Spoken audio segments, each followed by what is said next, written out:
ইনি ইচ্ছা করে, কোন ড্রাইভার ইচ্ছা করে একটা পিঁপড়ে কম মারে না, কিন্তু শুভেন্দু অধিকারীদের সরকার ড্রাইভারদের উপর চাপিয়ে দেওয়ার জন্য বিল পাস করিয়েছে যে কোন ড্রাইভার অ্যাক্সিডেন্ট করে যদি ওখানে ছেড়ে চলে যায় না কি হয়, 10 বছর জেল, কত লক্ষ টাকা জরিমানা।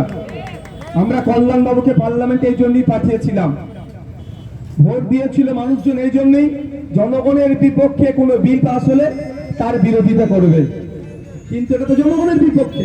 ড্রাইভার তো জনগণের মধ্যে পড়ে, শ্রমজীবী মানুষের মধ্যে পড়ে, সেই ড্রাইভারের বিরুদ্ধে যখন বিল পাস হলো কল্যাণবাবু শব্দ খরচ করেনি। তাই মেট্রো স্ট্যান্ডের ড্রাইভারদের উদ্দেশ্যে বলবো, মুন্সিরাটের ড্রাইভারদের উদ্দেশ্যে বলবো, আপনাদের বিরুদ্ধে সর্বপ্রথম বিল পাস করেছে বিজেপি, এই বিজেপিকে একটাও ভোট আপনারা দেবেন না। আর এই বিল পাস করাতে গিয়ে যারা সহযোগিতা করেছে, ড্রাইভারদের হয়ে যারা কথা বলেনি, এই তৃণমূলকে আর ভোট নয়। আপনারা যদি ড্রাইভার সমাজ একত্রিত হয়ে ভোট দিয়ে পার্লামেন্টে খাম চিহ্নকে পাঠান, খাম চিহ্নে পার্লামেন্টে গিয়ে ট্রান্সপোর্ট মিনিস্টারের চোখে চোখ রেখে এই বিল তোলার জন্য বলিষ্ঠ কণ্ঠে বলবে। ব্যর্থ বিধায়ক, তাই আওয়াজ তুলতে হবে। শ্রীরামপুরে আওয়াজ উঠাও, এমপি পাল্টাও।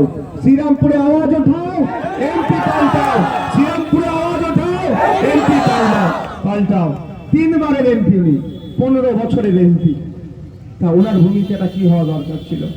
পার্লামেন্টে কেন ওনাদেরকে পাঠানো হয়? কিচমেরি ফটো করার জন্য, উপরাষ্ট্রপতিকে নিয়ে খিল্লি করার জন্য? ওটা ওনার দায়িত্ব নয়। পার্লামেন্টে ওনাকে আমরা পাঠাই যে আমাদের যে সমস্যাগুলো আছে সমাধান করা। এখানে যারা আছেন ডেলেবার, আপনারা বলুন, আপনাদের শ্রম চুরি হয় না? আপনাদেরকে 8 ঘন্টা জায়গায় 10 ঘন্টা 12 ঘন্টা কাজ করাচ্ছে, কিন্তু শ্রম কোডে বলা আছে 8 ঘন্টার বেশি কাজ করা যাবে।